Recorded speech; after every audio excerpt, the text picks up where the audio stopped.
Here's what resistance is. So overcoming resistance, and he describes it this way: an invisible force that holds us back from making significant progress.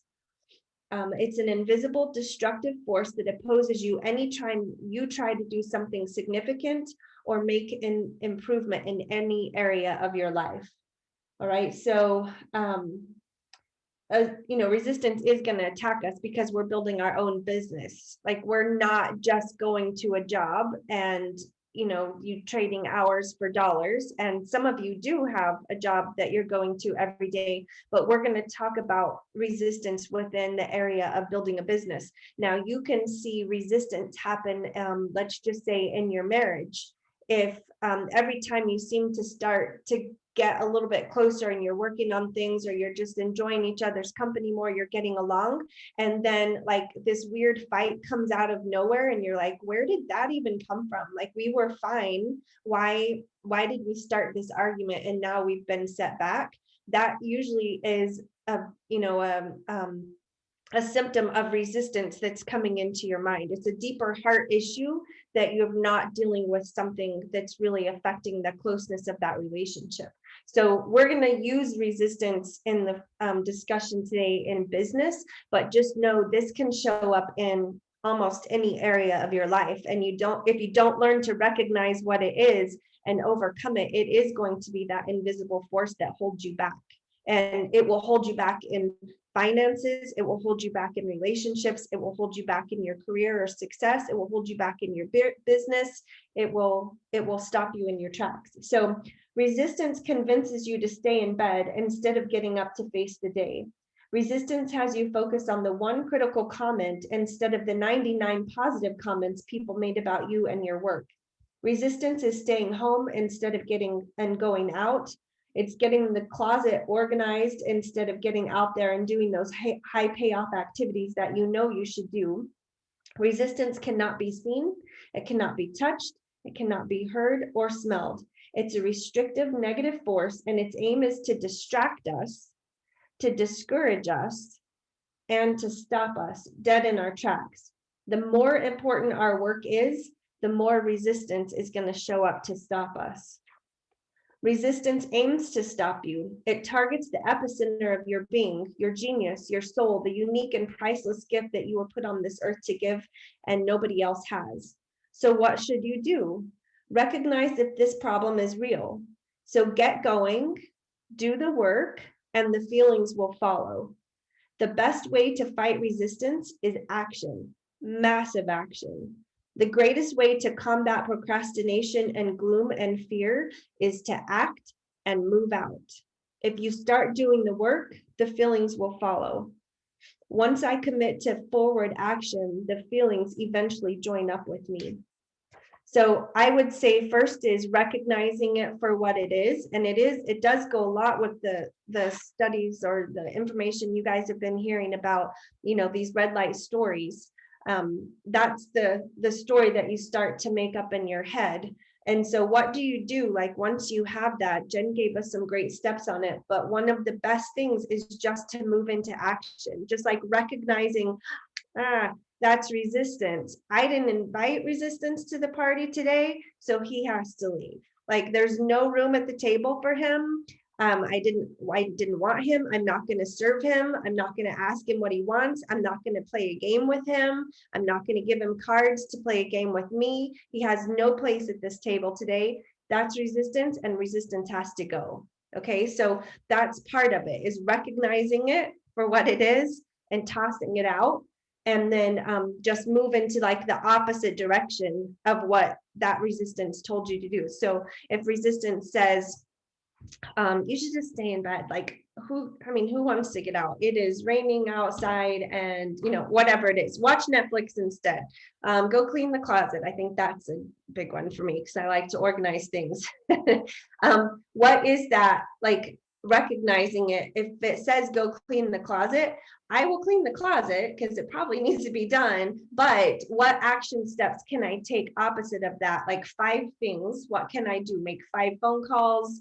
Not check my email, not check Voxer and listen to Voxer, like 5 real action steps that are going to move that mark.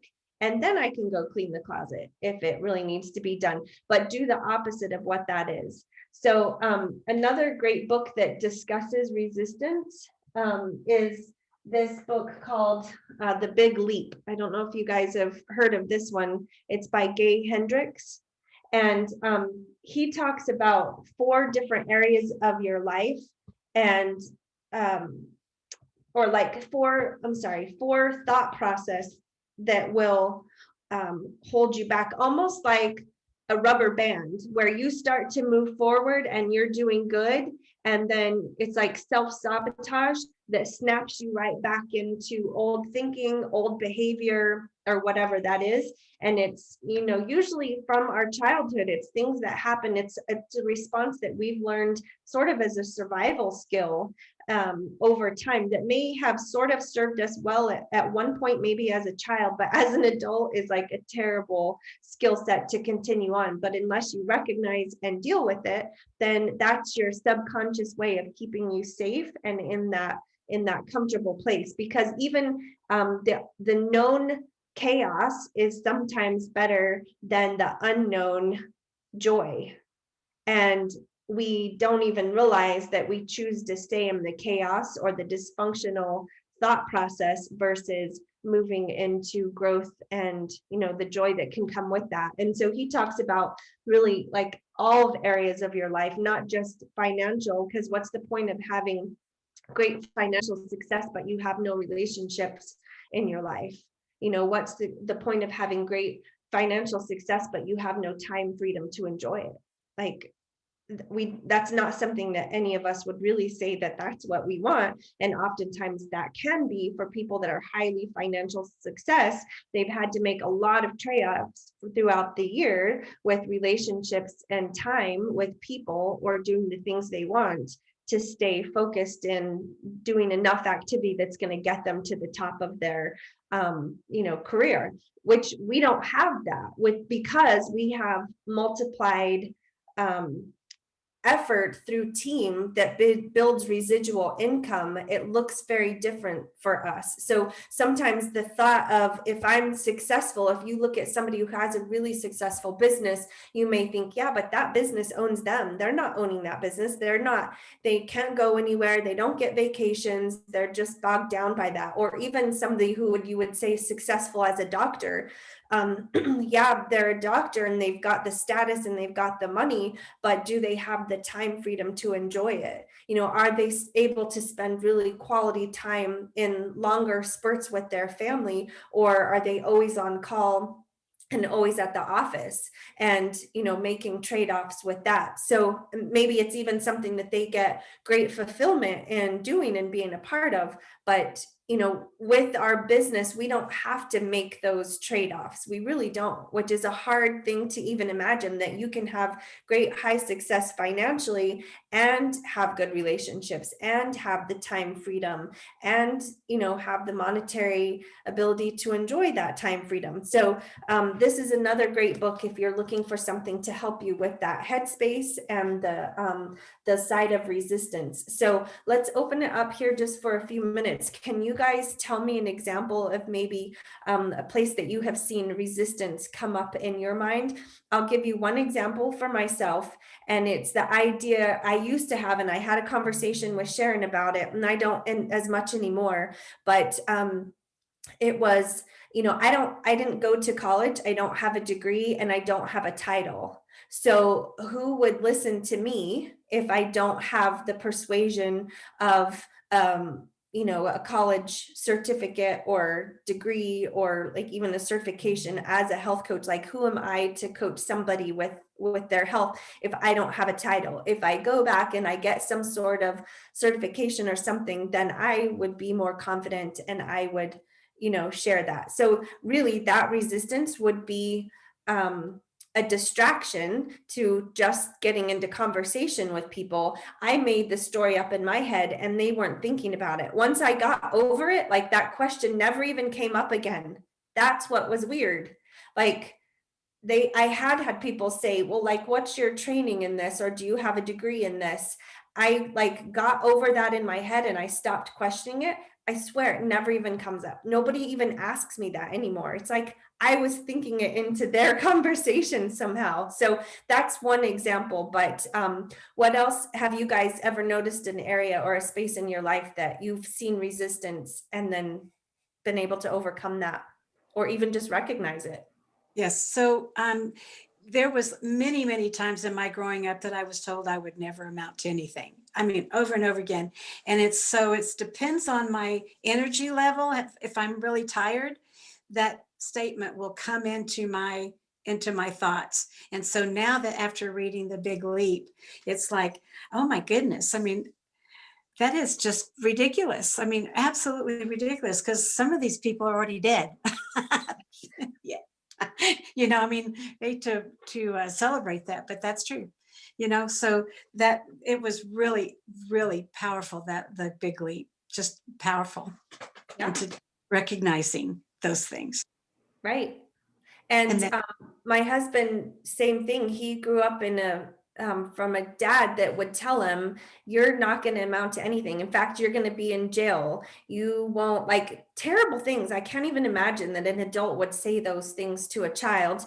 And so he got in his head and recognized it from us listening to this book together, that he has a seed of in his mind, he's not worthy, or there's a, not even that, it's like an inherent flaw in him, like he himself is flawed, and that's why he can't have success or even really enjoy success. And I've seen him do that, and like understanding it, being able to recognize it. He heard that chapter and he was like, that's the exact message that goes through my mind. And I was like, that's so sad, like to think that you were thinking. I mean, he's a brilliant man, he's so smart, and he's such a good guy, and the thought that that's going through his head. So um, it totally changes things, right? Like even just recognizing it. So thank you, and Darby. And they don't they get space. They don't deserve space in our head they with don't. thoughts like that.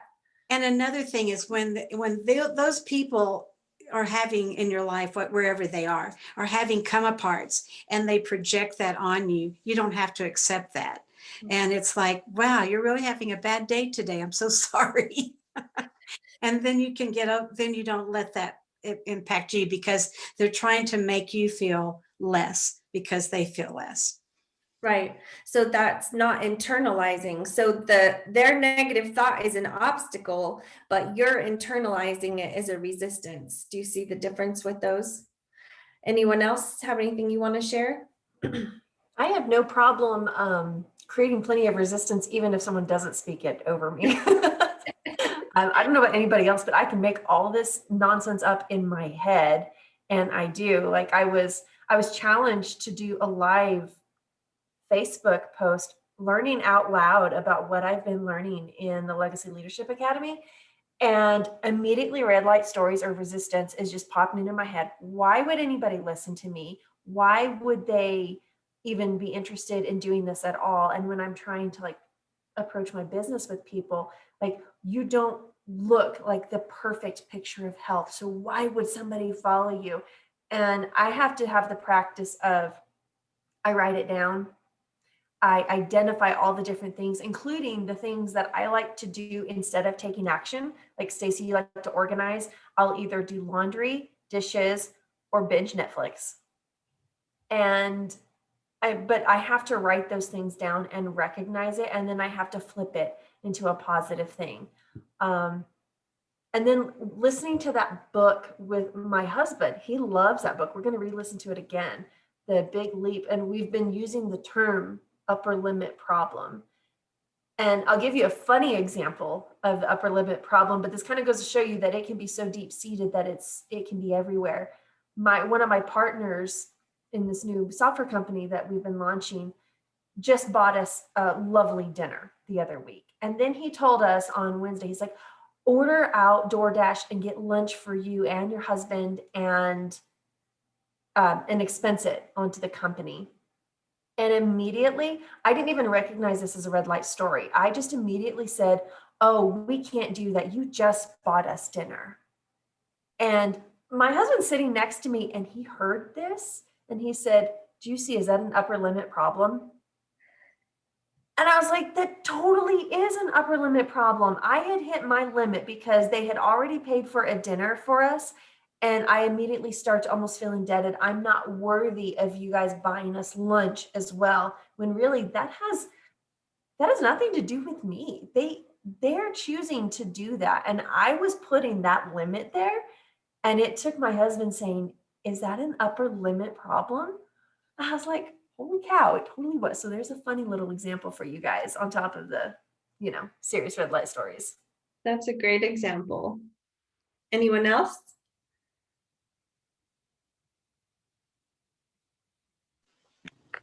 I'll chime in. Jennifer, I'm very similar to you in terms of the resistance. I literally will create any possibility of things I need to do, like organizing the closet, putting the dishes away, laundry, before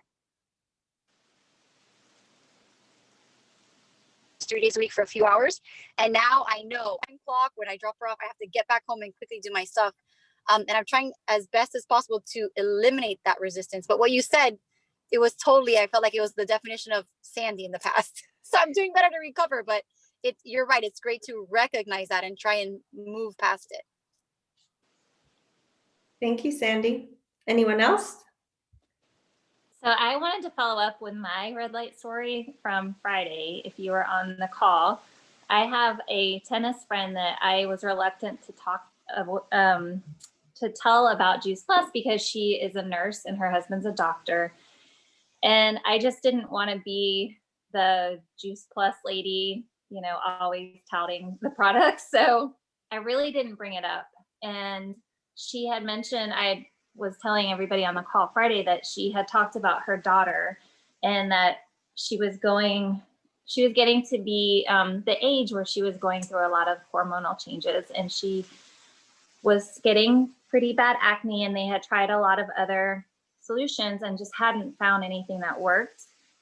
So she had bought one of the really, I don't know, it's Proactive or something like that. That's really harmful, lots of chemicals and a lot of side effects. And so I just kind of sent her a message and I said, I don't know if you're interested, but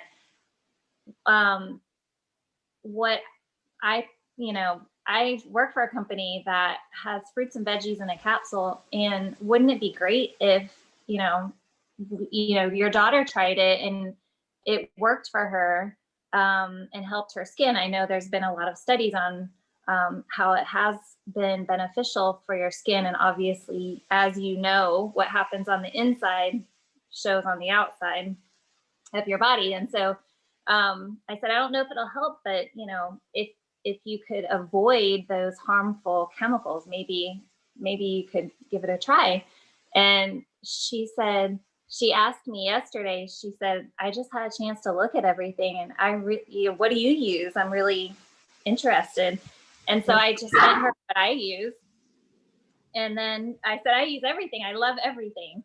And so I checked in with her today, not to say, hey, have you had a chance to look at what I sent? Just kind of sent her a message, just a friendly message. And she said, you must be psychic because I was just going on your website to order. So,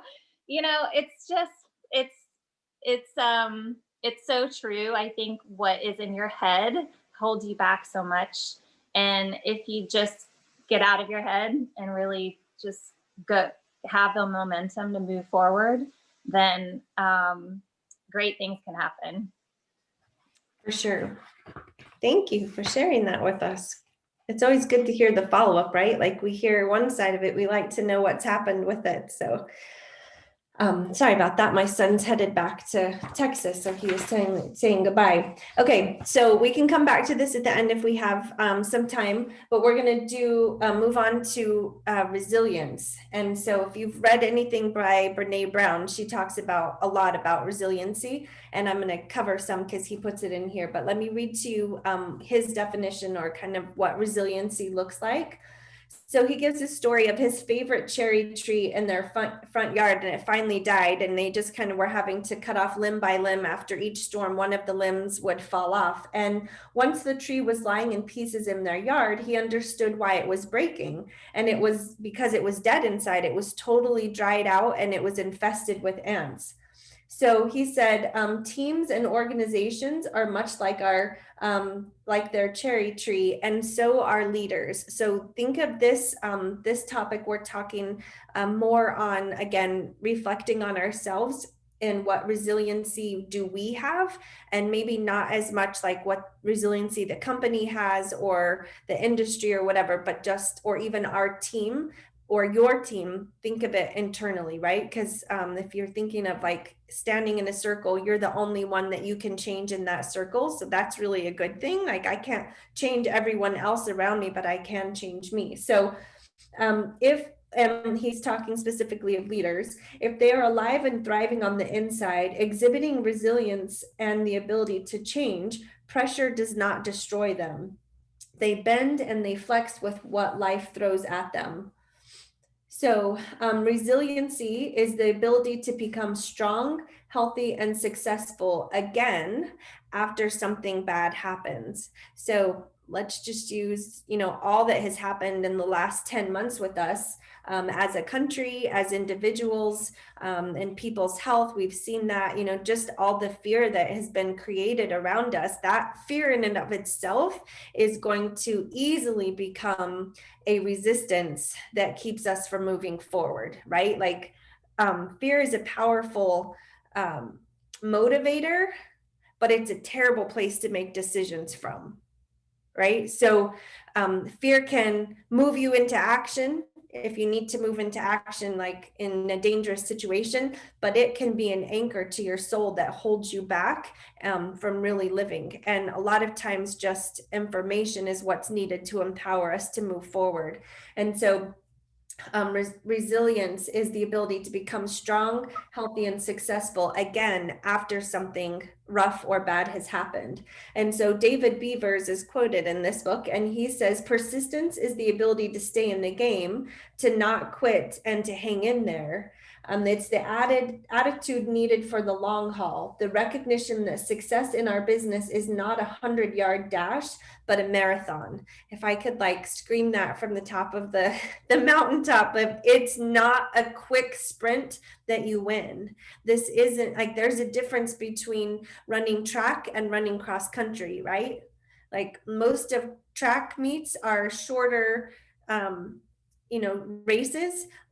Cross country is long races. It's a long haul. A marathon is a long time. It takes a lot of training to go there. If you are thinking that you're doing a 400-yard dash and you get ready to run this 400-yard dash, and then you do your 400 yards and then you realize it's a marathon, like that Whoa. changes everything. Like, how are you going to be able to do a marathon? Like, you weren't trained for that. Like, you weren't thinking this is going to be 26 miles, like what, or whatever marathon is it 26 miles? That's how much I'm not a runner, but that's very different than a 400-yard dash. So if you have in your mind, like, persistence is understanding this business is a marathon, and you're going to find success from the long haul, not just from short spurts of activity sometimes. So resilience is about our capacity to bounce back from difficulties, disappointments, heartbreaks, or hard times. My sense is that we have persistence, but we may be lacking in resilience. Resilience is critical in our business and in our lives. Persistence keeps us in the race, but resilience returns us to the right path when we get knocked off course, even knocked to the ground.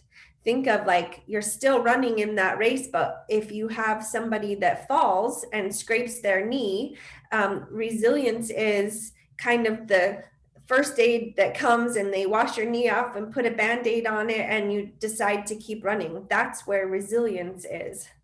It's coming back when you get knocked off course. So in Brene Brown's bestseller, The Gift of Imperfection, she talks about the fact that we all want to be perfect, or we think we need to be perfect, or people expect us to be perfect.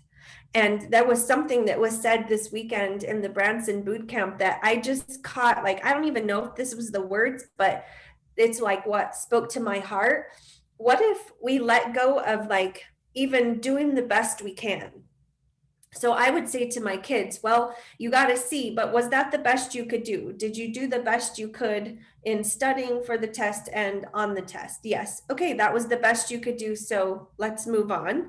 And what needs to shift or change? Do you need somebody to tutor you to help you move the grade up? Whatever it is, right? But like, did you do your best? And I ask people, I ask my kids that, and I do have that in my mind. I have a lot of different things that I'm a part of, not just Juice Plus, a lot of community activities, a lot of things that get me out in service to people. And I often have like the mindset, I have to be the best that I can in each of these areas. If I'm not doing my best, then I'm going to let somebody down. If I'm not doing my best, then the group is going to fall apart. If I'm not doing my best delivery of the talk that I'm doing, it won't be received well. Like there is not a sort of perfection, because I'm definitely not a perfectionist. Thankfully, I let go of that. But I think I adopted best instead of perfection, and I'm not so sure that they're that far apart. Like I think they might be cousins, like probably first cousins, maybe even siblings. So what if in our minds we let go of perfection in even doing our best to just doing? Like you're not going to do the best presentation you've ever done the first one you do, right? The first one you do on your own is not going to be your best. It's new to you, but it's doing it. Like you have to do that presentation. Like Jen said, she was asked to speak and do a video even for Juice Plus. Like she was scared to do it because she hadn't done it before. She wanted to do her best, but she could want to do her best and think about being the best and know that this is a new thing. She's not going to be the best presenter that she's ever going to be. She's going to start here, and it was excellent anyway. And then she's going to get better and better and better. So letting go of having to do everything at the best and just sort of like, I don't even know what I'm doing, but I'm going to do it. And then I'm going to learn from it. And I'm going to get better at it, but I have to do it. I have to take the step out, and I'm going to learn as I go along. And there's one comedian, I can't think of her name, but she says, just say yes and you'll figure it out later. And I definitely have adopted that mindset. Sometimes I wonder if it's the best, the best one, but oftentimes if something is presented to me, I'll say yes, like, I'll do it. Sandy asked, will you speak? And I just said yes. Like I will figure out what I'll talk about. I will come up with something, like, yeah, I will do it. And so, I think let go of perfection, let go of best, and just take some action, just move forward, and just keep going with that. So is good enough? It is. Good is good enough if you are doing something, right? Okay, And so they- hold on one second, Darby. We'll come back. Okay, just one second. But Brene Brown argues imperfection is actually a gift, and she has so much to say on the concepts of resilience. Brown lists the 5 most common factors of resilient people. So this is based on current research.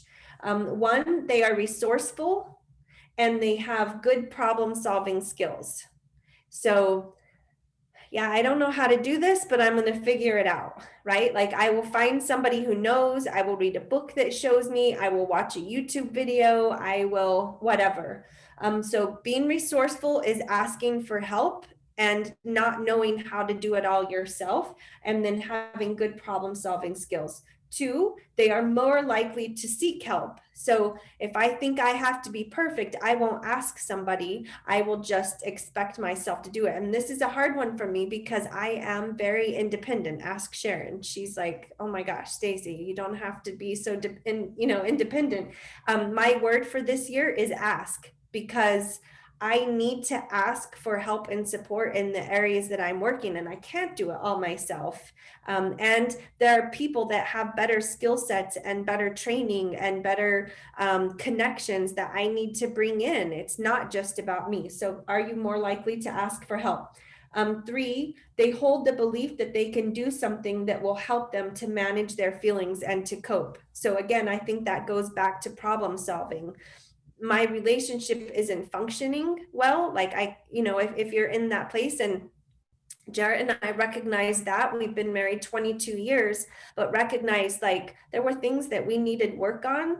And I don't want to just stay in this place if there's a greater connection to be had over here. What do I need to move over here? And so we joined in with a group at our church called Reengage, and we took a marriage class, and it was rough. And you would think it wouldn't be after 22 years. Like, come on, what do you guys have to deal with? It was stuff we hadn't dealt with 20 years ago and 10 years ago. And we just didn't have the skill set. And this class moved us forward in skill set. And now we're leading the class for other couples. So do you hold the belief, though, that you can get to here? Or do you feel like you're just stuck here? Resiliency says, or resistance will say you're stuck here. Resiliency says I'm here, but I believe I can get here. I will find the resources to move me over here. And then 4, they have social support available to them. So to me, that means, do I have strong relationships around me, or is it just a pathway of destructive relationships? Do I have support? And do I have connections, and so like social connections and support to me? So am I plugged into a church that's growing and active, and I'm part of the activity that's in there? Or do I just show up on Sunday morning to one service and I'm not a part and actively a part of that social support group? There's a difference. There's a huge difference with that. So do you have social support available to you? And then 5, are they connected with others, such as family or friends, which I think those kind of go hand in hand, right? So it probably could be summed into 3 in my mind, but are you connected with others? Like, do you have people you can rely on? Do you have deeper connections and relationships? And if the answer is no to those, then do you have the belief that you can get to good relationships and get to strong? And that's going to mean dealing with your stuff, right? So I think that there's a lot of hope in that, because that means it's skill set, it's mindset. There is something that you can do, and resiliency can play a big part of that. So I didn't mean to cut you off, Darby, and I would just like to ask you guys, anyone else that wants to share maybe an area of your life that you can see resilience has played off or has helped you, or even an area that you want to grow with that. So I'll let you answer first, Darby. So you covered a lot of the steps that I went through when I was approached by family members to move to Texas. And then I was depending on them because I was still recovering. And what I came to find out was they could not get the steps accomplished. They couldn't get any of the steps accomplished. And then they started telling me, you have to get the steps accomplished. But they were not willing to move away any roadblocks that they had put in the way. And so when it all fell apart, that I was not going to get moved, then I took over, and I have it all planned out. It all came to a point yesterday when I actually found the home that I'm going to be moving to, and it's being remodeled, so it's not even going to be ready until I get there. And so they're so excited to have someone that's going to take that house as soon as they get it finished with the renovation of it. And all of it was my own planning. So there are times where you have to step out, and when people just cannot do what they said they were going to do.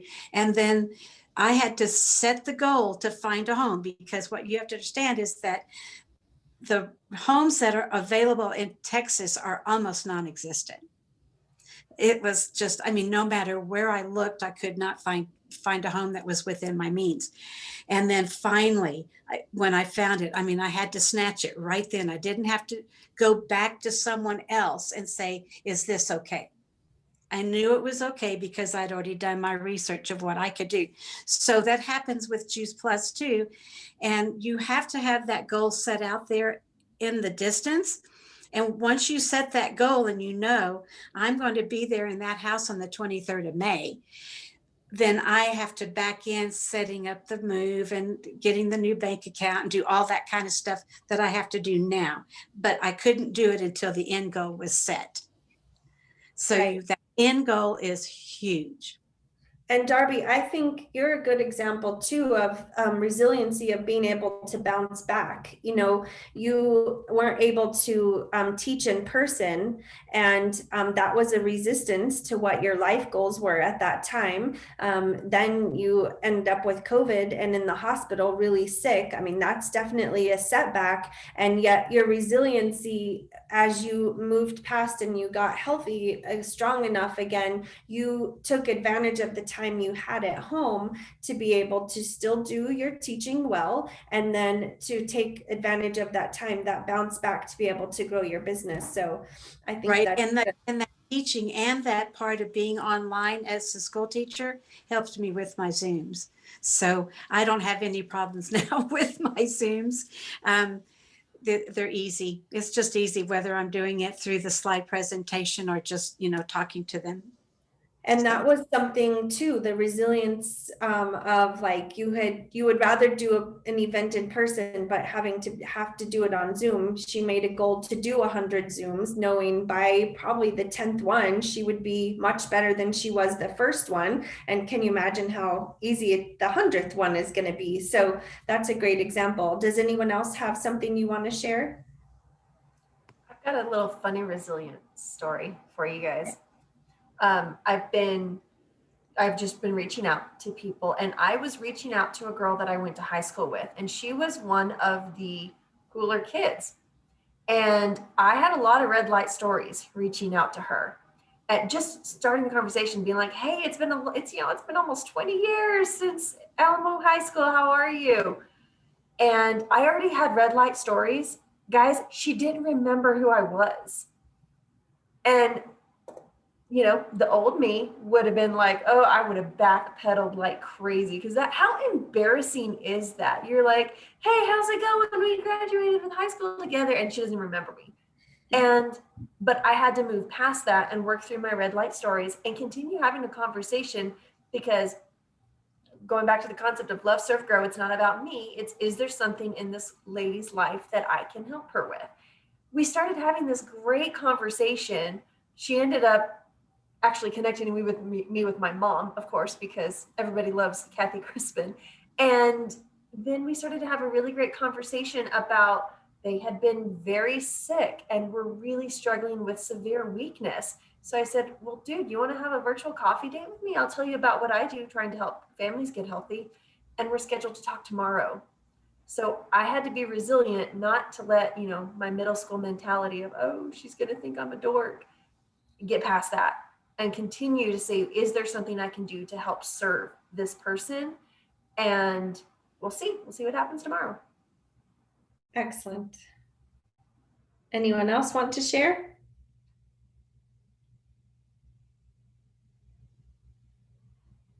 Well, I just love that Jennifer didn't hop on it right away and say, oh, I have something you could use. She just said, can we have a talk and have a coffee, get together. So that definitely keeps it in the conversation, keeps it in the area of caring for the other person, like she said. Mm-hmm. Sometimes the first thing we want to say is, oh, well, I take Juice Plus, or I have something for you. And that changes the whole energy of it. And that's part of the training that we got from Sharon the other day with the Ditch the Pitch, right? So right. I'm excited to dive into that too. So one of the things, and we'll end with this, is some messages by Kurt Beavers. I'm not sure if Sharon has put it into the Team Transformers chats, but he's talking about yes, we can use technology, and Jen's story is the perfect one. Like, we can use social media to do the reach out, right? Like, that was an easy way.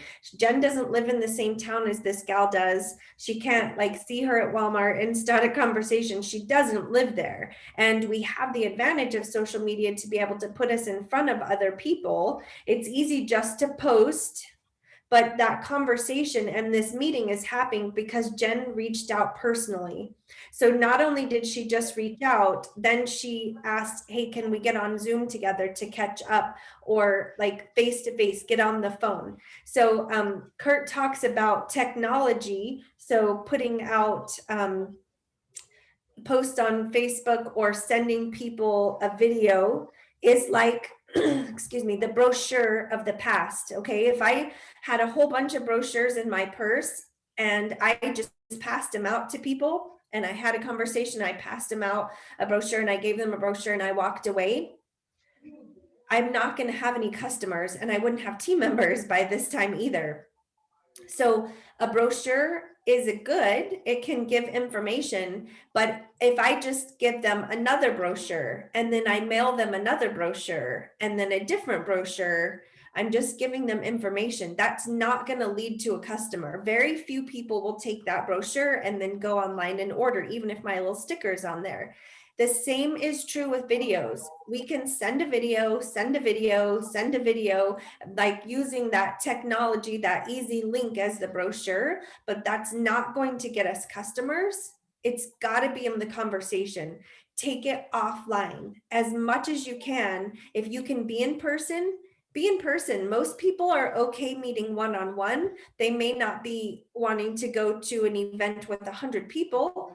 A lot of people are happy to go to an event with 100 people. Like, don't make assumptions, but you can get face to face with people. And if they're not local to you, then do Zoom. If they're local to you, invite them over to your house or go to a coffee shop if you're able to. So like getting in front of people, making sure we're not using technology or the ease of a link to a video. And I'm totally speaking to myself. There are two people in my head right now. I know I dropped the ball with them of getting actually on the phone. We tried a couple of times, but I've just continued to send videos, a couple of times, but that's like handing them another brochure. It's not pointless. It's not useless. It's good information, but it's not equating to a customer. I've got to get on the phone with them. So just be careful with that. So that's just what I wanted to end with today, guys.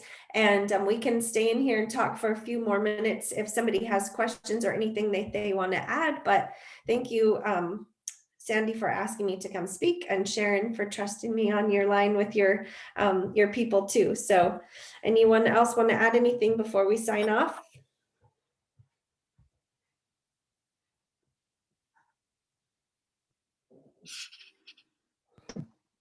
Doesn't look like it, Stace. We love you. Yeah, I That always was really good. Stacey. You're amazing. Thank you so much. And I think I'll go back and listen to some of it. It was really, really good. Very real world information. I think I need to highlight it now. Oh, you have the book. Good, Gwen. Who's gonna get the book? I think that's a good book. Awesome. We appreciate you. Honestly, I think that's the first time I cracked it open. So I listened to it on Audible, but I need to go through with the Audible and listen and highlight. I really like to do that a lot. And that was just 2 of the chapters. Yeah. Awesome. Yeah.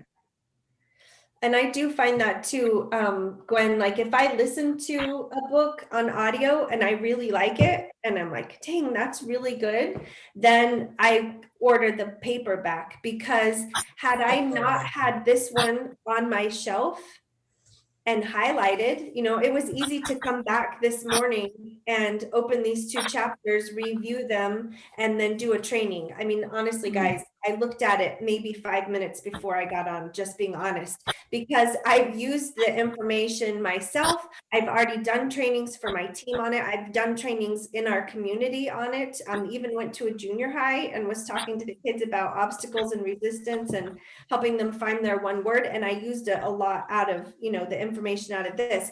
So having it though in a printed form and highlighted, then it makes it easy to go back, review for yourself if you need that reminder, or then take that to somebody else and do a training for your team. So yes, Audible has its place because that's what gets us to quickly listen to it. Once it grabs your attention, then you want to buy the actual books. I don't even know if I'm holding that in a way you guys can see, but somebody asked for the titles again.